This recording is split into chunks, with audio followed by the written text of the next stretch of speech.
was having a bad night in World of Warships Legends, so I decided to take out the Georgia, and look at this. Well, the entire team is deciding to go toward the Alpha Cap in this game, and obviously that is not a recipe for success, so what do we do in order to combat that? Well, we could go toward the Alpha Cap with the rest of the team, or we could do the proper thing. We could turn to the right and head over for the Delta Cap that the team is abandoning. We need to try and persuade the team to play correctly, you see. So we are going to head over to that Delta Cap, and what do you know? Us heading over there encourages the three teammates that we had poised to leave the cap to turn around and then actually go play it. And we open up going to the cap with this shot against the enemy Georgia whale, displaying some of the awesome power of the USS Georgia and reminding me why I love the ship so much.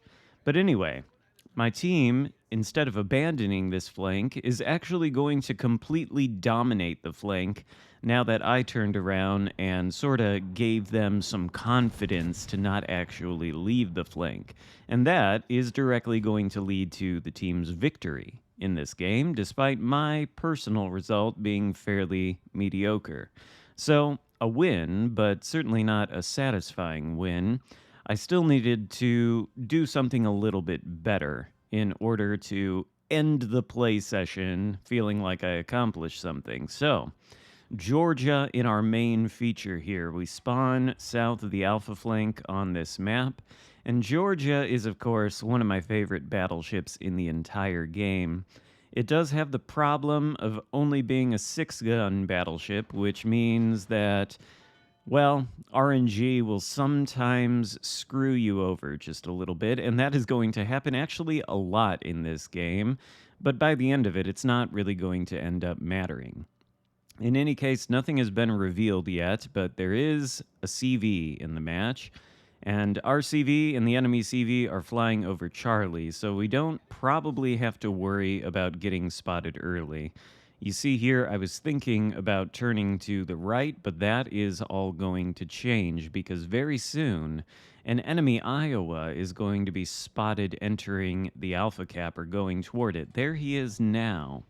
And what we get against this Iowa is something that I still have not quite yet figured out. This, of course, is nothing too surprising. The Iowa is broadside. We shoot only the front two guns at him, and we're going to prepare to turn left so we can flank around the cap.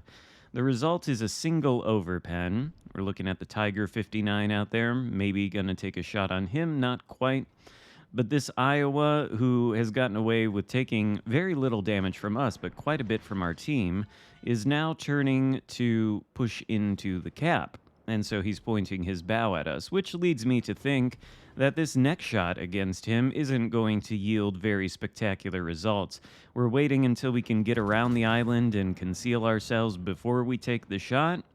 And, well, 6 shells going straight at his bow, and somehow they managed to find the citadel.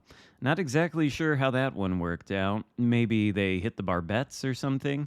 In any case, the friendly cruiser is charging straight into the Iowa. Maybe you could have made the case that I should have stayed there to attract some fire from the Iowa, but I am not controlling that particular cruiser, so I can't really help it that he's decided to scuttle his ship against the Iowa's guns.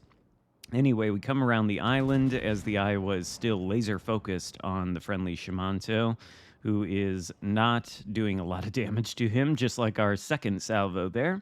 We citadel the Iowa through the bow after getting one overpen on his broadside, and then the next salvo is a single full penetration, still somewhere on the armor scheme through the bow.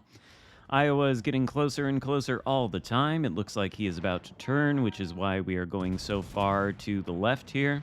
The idea always is to get crossfires on battleships, and that was nearly enough to take down the Iowa. We're up to 40,000 damage right now in the first 4 minutes, which I think is pretty all right. Shimanto actually manages to survive the engagement, and Iowa does go down, I think courtesy of Vittorio Veneto, who is also hanging out on the other side of the cap, helping us create the crossfire. Now that the Iowa is eliminated, though, we can, of course, turn around and maybe cut inside the Alpha Cap. It's pretty much a terrible idea to start off a game by pushing your battleship, specifically bow into a capture circle, as the Iowa demonstrated. But when it's clear that the enemy presence is nowhere near the cap, the destroyer, for example, was last spotted on the other side of the map, so we know there's no torpedo threat. And there was also a cruiser spotted north of the Alpha Cap, along with that Tiger 59 who is spotted north of Bravo, but the other enemy battleship has completely abandoned that side of the map, and he's somewhere in the middle, actually headed toward the island where the CV is hiding. So, in other words, there's really no credible threat over here. We can push into the cap and take it. Something to keep in mind, there are times when I suppose you could push a battleship into a cap, but the first 5 minutes of a game, like when the Iowa pushed in, well, that's probably not the time.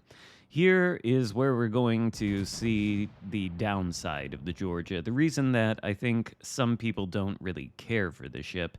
Broadside Tiger 59, and of course, 5 shells do connect, but the 5 shells produce only overpens on the British light cruiser.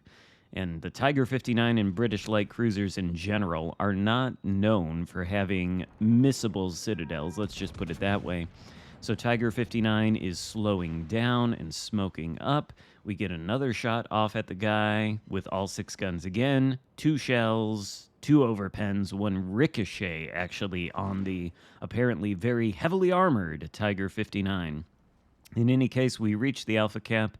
The Veneto has already taken it, though, and there's no reason not to continue pushing in against the Tiger 59 and whatever cruiser is lurking out there to the left. We do need to be careful, though. We're getting our guns onto the port side of the ship, and we are going to be prepared to turn back into our spawn. This is a scenario where not a lot of enemy ships have gone down. Okay, another one has, but you can see the kill count is still at parity. And oftentimes, this early in the game, I don't really want to push into the enemy spawn like the Veneto is. Might be okay in this scenario because there are no destroyers left, so there's no real torpedo threats, but pushing into the enemy spawn is liable to get you caught in some kind of crossfire, especially early on or midway through the game. So we want to continue pushing sort of in the middle of the map, always with the ability to get back into our spawn area if we do end up getting surrounded. Not likely to happen, but, you want to be thinking about your positioning throughout the entire battle. Tiger 59 has appeared again from his smoke screen, and this is the luckiest Tiger 59 that I've ever seen in World of Warships Legends, probably. I think he's beached himself there against the island on Bravo, and of course he's pointing his stern at us. Tiger 59, by the way, is absolutely zero threat to this battleship or any other battleship in this game. No offense, Hivehound, or any of my fellow CCs who love the Tiger 59, but it's good for one thing and one thing only.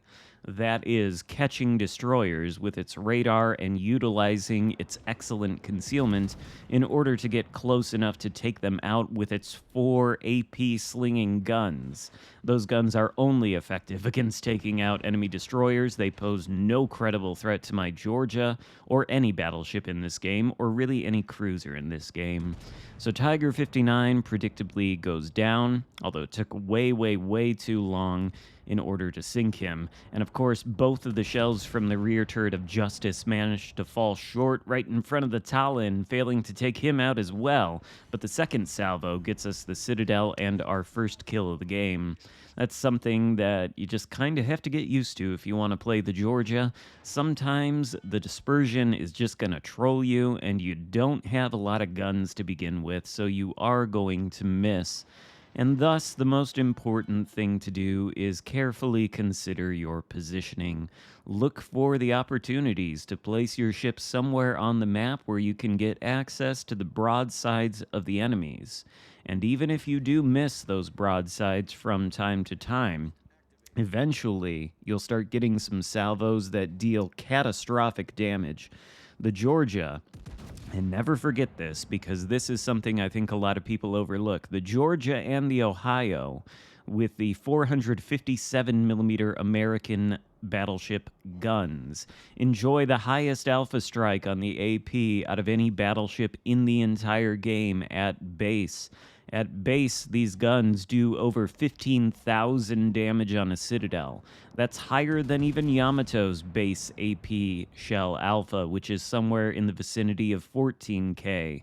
Obviously, you can buff that with commander skills like gyrating drill bits, or in the case of the American battleships, just use Azerlane, New Jersey, as we're doing on Georgia. And then, of course, you can get these guns dealing over 20,000 damage on a citadel, potentially, which is wonderful, especially when you're going to get broadside like this from an Iowa.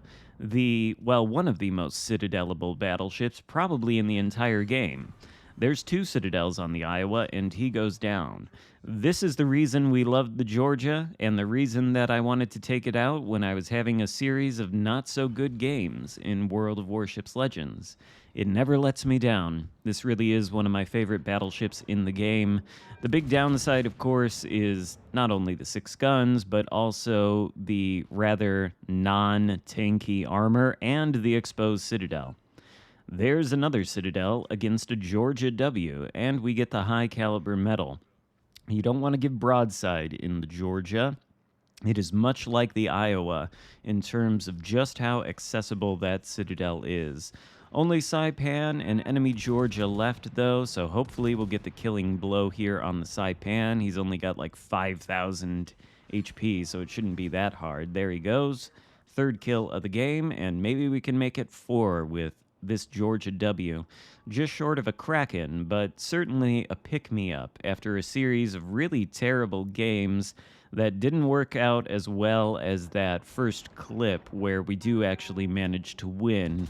I had quite a few losses on the night in which this match took place. Georgia W, last left alive. He's straight in front of us, but he's being pummeled by our teammates, and even the CV is coming in for another torpedo drop. He manages to get a chunky hit on our superstructure. Again, the Georgia is not very tanky at all. You probably shouldn't really be trying to tank with it, and you certainly shouldn't be giving broadside to other Georgias. There he goes. That's 6 citadels in this match, 4 kills, and I think 173,000 damage in the Georgia. Not the most mind-blowing game you've ever seen. Good XP, 2,900 base, almost 3,000. Certainly a good pick-me-up after a series of bad games, demonstrating why Georgia is still one of my favorite battleships in the entire game. Hope you enjoyed the video. If so, give it a thumbs up. Consider subscribing if you haven't already, and I'll see you next time. Goodbye.